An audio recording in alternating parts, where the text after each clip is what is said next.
gain adjustment on my microphone is for today, because evidently before I recorded this the last time, it had gotten bumped and it was turned all the way down. And so when I'm listening today to edit the program for today, it was like it would go loud and then would go back. It was so irritating. I wasn't even going to edit it and even try to pretend like this is anything that you or I or anyone would want to listen to. And I don't know, I wouldn't be surprised if nobody wants to listen to this today either, because this is going to be pretty, this is going to be pretty brutal. Anyway, and apologize for the big white light that appears in my glasses every once in a while. I'm getting a new lighting bar to hopefully get rid of that because it's driving me nuts.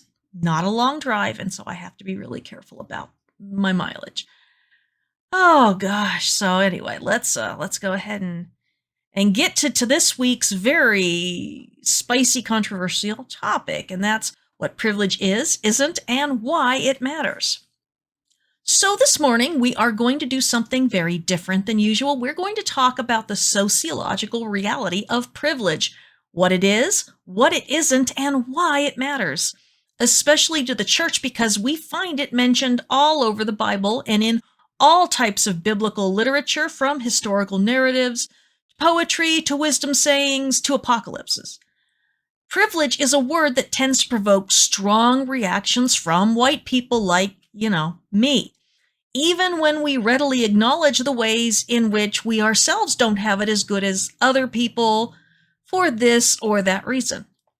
Personally, I believe the topic has been poisoned by those who want to make it look like the argument of privilege is saying things that it absolutely is not saying, that every single white person has it better than every single person of color in this country, or that if you are white, you haven't had your struggles. And the truth is that absolutely no one is saying that, even though there are talking points out there that have been designed to provoke fear and defensiveness in white people. But the Bible does talk about privilege, and so should we. Hi, I'm Tyler Dawn Rosenquist, and welcome to Character in Context, where I teach the historical and ancient sociological context of Scripture, with an eye to developing the character of the Messiah.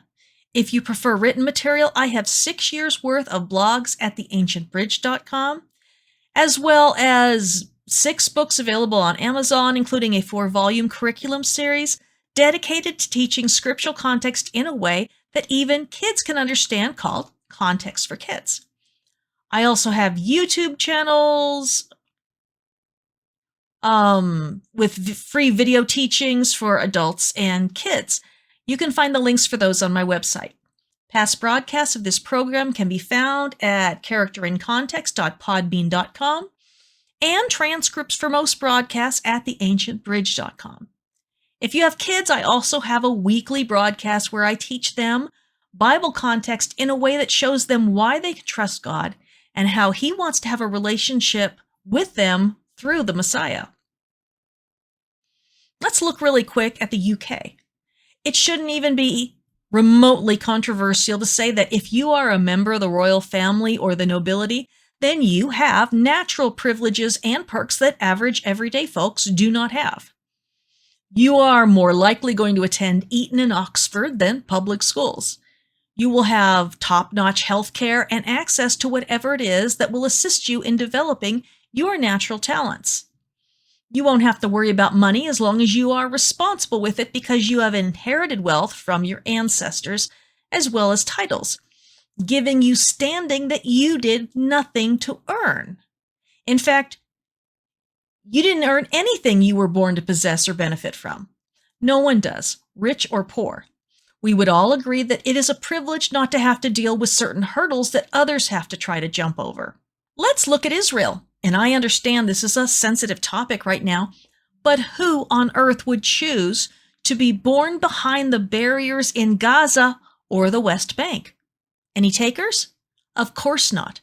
There is no one who would not rather be born to a Jewish family in Jerusalem instead. Who would make the conscious choice of being born a woman in Iran or Afghanistan now that the Taliban has regained control of the country? Who would choose to be born in a war zone or in an apartheid state on the side of those being oppressed? I am very grateful to be living in America and to be white because it means that I didn't struggle in the ways that many of my friends of color have struggled. I'm grateful that I wasn't born into poverty in Mexico or South America, whose governments are either in cahoots with, controlled by, or in a losing battle with powerful drug cartels. I am grateful I have never had cause to live in mortal fear of what will happen to my sons who, despite being biracial, easily pass as white. There are hurdles I have never had to jump because I am who I am, and I'm sure you can say the same thing. The Bible flatly tells the haves not to despise the have-nots and to not ignore them or mock them. When we deny the privilege all around us, we are despising and mocking those who suffer the consequences of the situations they were born into. And there are other kinds of privilege: generational wealth and education within the middle class. Although slavery was made illegal in the 1860s, various forms of it lingered long afterward and even to the present day in our food harvesting. Even poor whites, during antebellum days, benefited and profited from cheaper cotton and tobacco than they would have if the workers were fairly paid and were free to seek employment elsewhere or were educated. My ancestors didn't own slaves as far as I know, but they did enjoy the benefits of what was being perpetrated against enslaved people. At the end of the Civil War, my family retained what they had before the war, while freed blacks were let loose with absolutely nothing. No land, no money, no education. No open arms waiting to embrace them anywhere. It's only within recent memory that the Black community in America has been able to begin generating generational wealth, which is the ability to send off their children with a fair start in life, educationally and financially, and for the children to someday inherit and build upon what they had growing up. People who are firmly middle class often fail to see what an advantage it is to have things provided for them because their parents had things provided for them.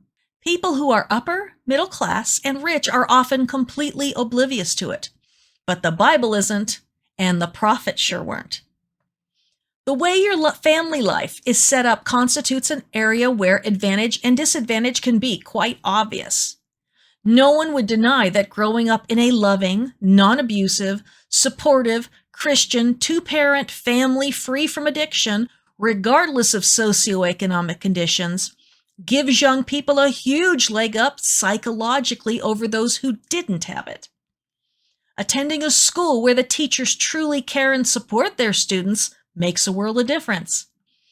Never having lived in foster care, being raised by relatives while parents are incarcerated or dead or just gone remove a lot of the hurdles that many real kids out there face. Foster kids are often put out onto the street when they hit their 18th birthday and the support money stops coming in and they end up at men's and women's shelters or in the streets. Some privileges are seemingly random: physical beauty, musical or athletic ability, intelligence, health, and being able-bodied. All of these contribute to a person's chance of success, including color and gender.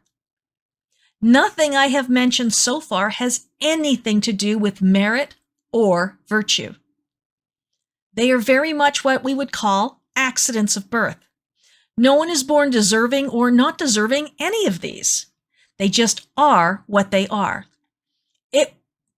I would be a ridiculous fool to say that there is no privilege to being very intelligent, white, and to have come from a family that was mid to upper class by the time I graduated from high school. My parents paid for my college, another big privilege. My husband has those same privileges. We never had to worry about how to pay for college, and neither did our kids.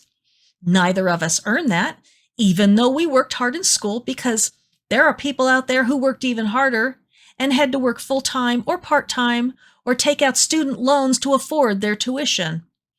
They, through no fault of their own, had that hurdle that we didn't even hardly know was there. Not only that, but we were able to attend more prestigious schools with better science and engineering programs. Let me just stop right there. Do I feel guilty about that privilege? No, I don't. That would be counterproductive and self centered. But that isn't the same thing as me not seeing the injustice of it and knowing that change needs to happen.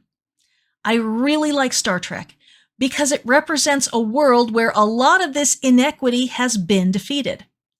I mean, there will always be abuse and irresponsible parents, but I believe that a world where no one is hungry and every child has an equal education and opportunities is in alignment with the trajectory of Scripture and is frankly better than personal wealth. That we should know, and I'm not talking about socialism either, so, whatever. That we should greatly desire it goes without saying. I had a dream back on September 4th that I want to share. I wrote this in the morning when I woke up, but I haven't shared it until just now. Last night, I dreamed that I woke up as a Black woman in America. I still had all my memories of being a white woman, and the voice I used when talking to others was the voice of a white woman, but the reactions to it were very different. I saw neglect and disrespect. I saw Black youth in what can only be called a pit of vipers, cobras specifically, and my demands that those in charge do something about it going unheard and not taken seriously. And I'm talking about big, honkin', obvious cobras under the sand, mostly under the sand. Then suddenly I was white again and I yelled about it and the people scrambled to deal with the cobras as though this was the first complaint they'd ever heard about them.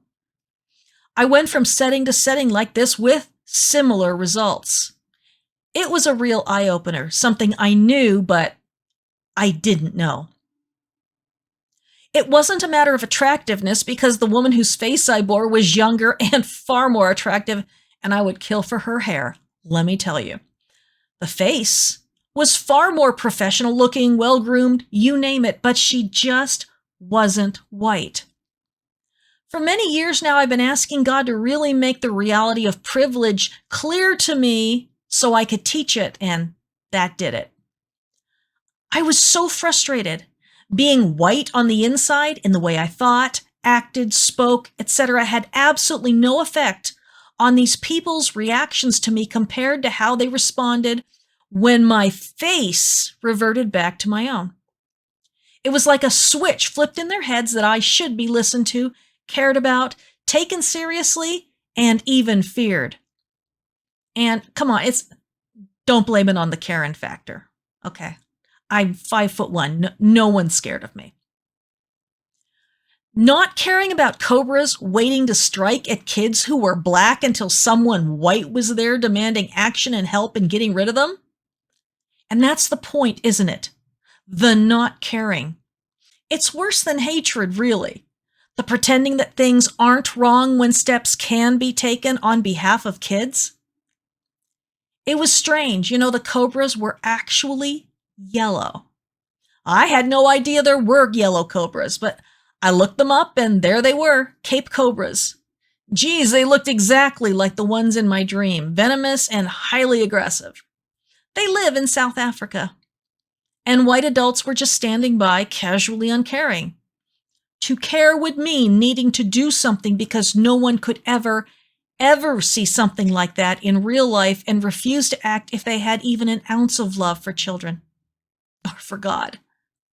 We don't want to compare ourselves to apartheid South Africa, but after my dream, I think that maybe we really need to reconsider if we are different enough from them to feel good about ourselves. I mean, how can this be true in a country that calls itself a Christian nation? And that brings me to another reality in life about privilege. One that I knew about but had normalized until my book designer David posted something about it. I hadn't ever realized that it shouldn't be normal for me to worry about being sexually assaulted if I am out walking at night, or even laying in my bed at night. It isn't something that men need to obsess over or really even think about. Oh, they might get beaten up and mugged, of course. That can happen to men or women. They don't lie in their beds at night thinking, what if an intruder breaks in and rapes me? I think about that. I have always thought about that. Imagine being a single woman. Oh, sure, I've had to deal with my fair share of discrimination and sexism, having started my working life back in the early 90s. And I have had to deal with dismissive comments no man would ever hear, regardless of color. But the worst treatment I have received as a woman has been in the church. It was in the second church I attended as an adult where the modern worship leader began to come on to me and harass me sexually.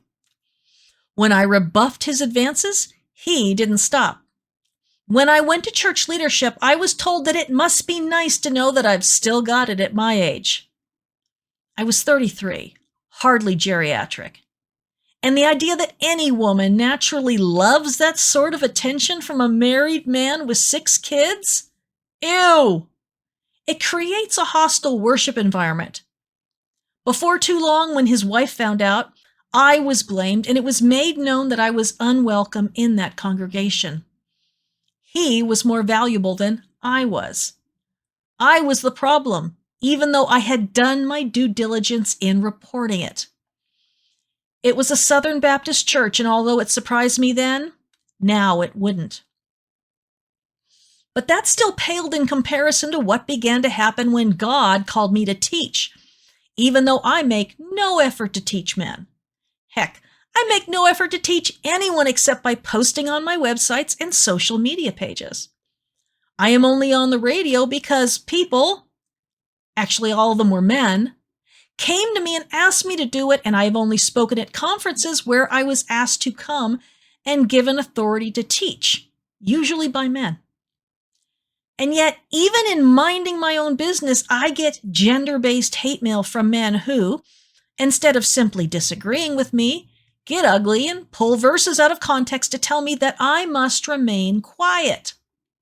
Even at home, I guess, because that's where I teach from. Now, the reason is because of my gender and not my level of knowledge, intelligence, giftedness, devotion, or calling. It's something men never have to deal with. Likely it's something they can't even imagine. And any sort of discrimination we can't even imagine represents a privilege in our lives. I mean, I look around me at male teachers who obviously don't even study, who are, hailed as the conquering heroes. It's weird. But, I just keep doing what I'm doing.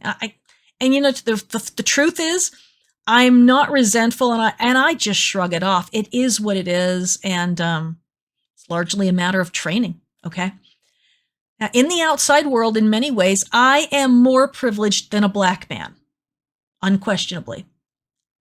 But inside the evangelical churches, along with too many others, he would be privileged over me. Someone white might tell him to shut up, regardless of how good a preacher or teacher or leader he is, but it would probably be based upon his color, unless the guy really just didn't like him. Now, one of the ways I like to explain privilege is this. Who would you never, ever in a million years want to trade places with? For all that many evangelical white men, and certainly not all, complain about a war on men, and specifically a war on white men, I don't see any of them volunteering to be a black man, and much less a black woman. And it's because they and we recognize that it's far better to be white in this country than black. This doesn't mean that as long as you're white, you have it made, because you absolutely do not. A white man can struggle terribly because of poverty, a lack of generational wealth and opportunity, poor education, disability, poor health, etc. Privilege isn't the same thing as having no struggles. It's just an acknowledgement that the playing field isn't even. And that shouldn't make any of us bristle, nor should it make anyone feel guilty for whatever privileges they do have. We were born into an unjust system, but it doesn't mean we have to ignore it or have a right to deny it. We need to pray and work for a better world. One of the things I hate to hear the most is that America is a great country because the best and the brightest can rise to the top. Yeah, they can, but not always, and it isn't inevitable. And as a special needs mom, I am not satisfied with living in a society where we are okay with only the best and the brightest being able to escape abominable circumstances, but where everyone else is destined to suffer, to continue to suffer, and somehow it's okay. Or God's will. America won't be great until everyone escapes and every child is fed and educated and safe. Maybe the worst thing I ever heard another believer say is, well, God knew that people would be born into those circumstances. When I made the statement that it broke my heart, how much more difficult it is to preach the gospel to people who have never known anything except deprivation and fear and righteous anger at being sidelined, and especially by the church. It isn't okay with me. It shouldn't be okay with any believer to allow it and ignore it and even institutionalize it or see it as inevitable. And if that makes me a liberal somehow, then what on earth is wrong with conservative Christians? I am simply siding with those through whom Messiah identified in Matthew 25 in the parable of the sheep and the goats. Those of us with whatever measure of privilege we have as believers must always speak up on behalf of and assist those who do not. I want to read a poem that I found a few days ago, by Walter Brueggemann, one of my favorite theologians. This is from his book, Prayers for a Privileged People, and I will have that linked in the transcript. This is a prayer of protest. Since our mothers and fathers cried out, since you heard their cries and noticed, since we left the brick production of Egypt, since you foiled the production schedules of Pharaoh, we have known your name. We have sensed your passion. We have treasured your vision of justice. And now we turn to you again, whose precious name we know. We turn to you because there are still impossible production schedules, still exploitative systems, still cries of pain at injustice, still cheap labor that yields misery.